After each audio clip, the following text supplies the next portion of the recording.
Si Alot ay kilala sa munisipyo bilang driver ng mayor. Isang trabahong hindi naman mataas. Ngunit sa isip niya ay sapat na upang itaas ang sarili kumpara sa iba.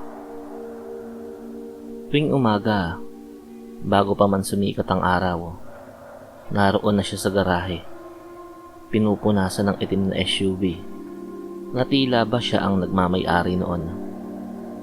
Kapag dumarating ang mayor, agad siyang yumuyuko, ngumingiti ng malapad at paulit-ulit na nagtatanong, Mayor, ayos lang po ba yung upuan? Gusto niyo po ba ng malamig na tubig? Okay lang, Alot. sagot ng mayor. Sanay na sa kanyang asal. Ngunit kay Alot, ang simpleng tugon na yun ay parang papuri na. Sa loob-loob niya, malapit na sila ng mayor sa isa't isa. Sa bawat biyahe, bawat utos, bawat pirma sa logbook, nadaragdagan ng kanyang kayabangan at pag-iilusyon. Sa opisina, tahimik lang si Alot kapag wala ang mayor. Ngunit kapag naroon na ang amo, bigla siyang nagiging masigla, palabiro, at sobrang masunurin. Mayor, naisip ko lang po, baka mas maganda kung dumaan tayo sa kabilang kalsada. Mas mabilis po dun eh. Sasabihin niya kahit hindi naman tinatanong. May mga kasamahan siyang driver at staff na napapailing na lang. Halatang halata at lantaran kasi ang pagiging sipsip niya sa mayor. Pero wala itong epekto kay Alot. Para sa kanya, ang mahalaga ay marinig ng mayor ang kanyang boses at pagpapabibo. Tuwing bakasyon, umuwi si Alot sa kanilang probinsya na para bang may parada. Suot ang relos na hindi naman mamahalin, ngunit palagi niyang itinuturo para makita ng mga nakakasalubong at nakakasalamuha. Bit-bit ang cellphone na luma, ngunit ipinagmamalaking galing daw sa mayor. Sa tindahan ni Aling Puring, doon nagsisimula ang kanyang palabas. Hoy, Alot, kamusta na ang Maynila? Tanong ng isang kapitbahay. Umupo si Alot, nagbukas ng alak, at ngumisi.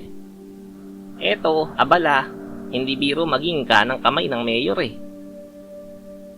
Driver ka pa rin ba? Tanong pa ng isang kapitbahay. Biglang tumawa si Alot. Driver? Matagal na akong umalis sa pagiging driver. Sekretary na ako ngayon. Lahat ng proyekto, kalsada, tulay, ayuda, lumaraan muna sa akin bago ko sabihin kay mayor kung kailangan niya bang umpisahan na. Sabay-sabay na humanga ang mga nakapaligid. Oo, totoo yun. Minsan nga, kami-kami na lang ng mayor ang nagiinuman eh. Sabi pa niya na ako lang daw ang bukod tanging pinagkakatiwalaan niya. Pero hindi pa rin tumigil si Alot sa pagyayabang. Pati ang maselang bagay ay ginawan niya rin ng kwento. Lumapit pa si Alot sa mga nakikinig at ibinaba ang boses. Huwag niyo na lang pagsasabi ha. Pero may gusto sa akin ng misis ng mayor. Hindi ko nga lang type yun kaya hindi ko na lang pinapansin eh. Kung baga, ako na lang ang umiiwas. Pero lapit pa rin ang lapit eh. Umugong ang tawanan at bulungan. Sa gitna ng lahat ng iyon, may isang lalaking tahimik na nakikinig sa likuran. Hindi nagpapakilala si Alan. Tahimik lang siyang nakatayo. Hawak ang supot ng pasalubong para sa kanyang lola. Narinig niya ang bawat salita, bawat kasinungalingan na pinagsasabi at pinagkakalat ni Alot. Nang mapansin siya ng isa sa mga kapitbahay, saka lang nagsalita si Alot. Oy, ikaw pala. Sabay turo kay Alan. Ikaw yung janitor sa munisipyo, di ba? Yung inuutos-utusan namin palagi. Tumingin lang si Alan kay Alot. Hindi nagalit, hindi rin ngumiti. Isang maikling tangulang. Hindi siya nagsalita. Marunong kasi itong magpasensya at palagpasin ang mga bagay-bagay na hindi naman dapat pinapalaki pa. Nang bigla, may isang lalaki ang lumapit kay Alan. Halatang malapit sila sa isa't isa. Kinamusta ito? Tinanong kung kamusta na siya sa trabaho bilang sekretary ng mayor. Ayos lang naman. Medyo marami lang talagang ginagawa sa munisipyo eh. Pero mabait naman si Mayor at magaan ka trabaho, kaya walang nagiging problema. Napatingin ng mga tao kay Alan. At yun naman ang hindi nagustuhan ni Alot dahil nasasapawan ng kanyang mga pagyayabang. Oy, anong pinagsasasabi mo? Anong sekretary? Janitor ka lang ah. Ako ang sekretary. Palibasa, puro walis at basahan lang naman ang nahahawakan mo. Kaya nag-iilusyon ka na maganda ang trabaho mo sa munisipyo eh. Hayaan mo, kapag nakabalik tayo sa Maynila, ipapalinis ko sa iyo ang buong opisina. Pati lahat ng mga kubeta roon. Tahimik lang si Alan. Ayos lang sa kanya na marinig ang pagyayabang ni Alot. Pero ang maliitin at ibaba ang kanyang pagkatao, ibang usapan na yon. Pag-uwi, dumiretso si Alan sa bahay ng kanyang lola, si Lola Silming, na kilalang mangkukulam sa kanilang lugar. Lola, may isang taong sinisira ang pangalan ko. Ayos lang naman sa akin kung magyayabang siya at mag-iimbento ng kung ano-ano. Pero sana naman, huwag nang umabot na manglalait siya ng kapwa. Hindi maganda eh. Tahimik na nakikinig ang matanda. Ganoon ba, apo? Sabihin mo kung ano ang pangalan niya at kilala ko ang lahat ng tao rito sa probinsya natin. Tugon naman ito. 2 araw pa ang lumipas nang malaman ni Lola Silming kung sino ang nanglait at nang maliit sa kanyang apo. Nakakuha rin siya ng larawan nito mula sa kanyang mga kakilala.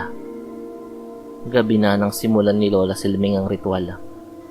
Pinatay niya ang lahat ng ilaw. Tanging kandilang kulay itim at pula ang nakasindi. Sa gitna ng silid, may lumang mesa na puno ng ukit at mantsa ng kandila. Kinuha niya ang larawan ni Alot. Nakangiti pa yon at mayabang ang pagkakatindig. Tinusok niya ito ng pako sa bandang tiyan. Baka sakaling mabawasan ang kayabangan mo kapag may sumasakit na sayo. Sambit pa nito. Inilagay ni Lola Silming ang larawang may nakatusok na pako sa loob ng garapon. Isinunod ang bubog, pinirapiraso, saka inilagay rin sa garapon. Binuhusan ng langis at kaunting dugo mula sa kanyang daliri. Sa bawat kasinungalingang sasambitin mo, may kapalit na kirot kang mararamdaman. Binalot nito ang garapon ng puting tela, itinali ng lubid, at inusal ang orasyon. Mahina, ngunit mabigat, tila hangin na may dalang sumpa. Pagbalik sa Maynila, sa gitna ng biyahe, biglang napahinto si Alot. Nanlalamig ang pawis. Parang may pumipilipit sa kanyang sikmura. Aray, Diyos ko! Ungol niya. Hindi na niya natapos ang trabaho sa araw na yon. Paulit-ulit kasi ang sakit.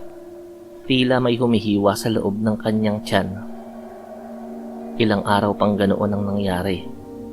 Sa una ay pinagbibigyan siya ng mayor.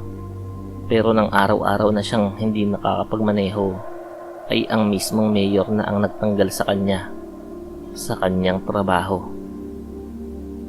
Sa ospital, si Alan ang unang dumalaw sa kanya.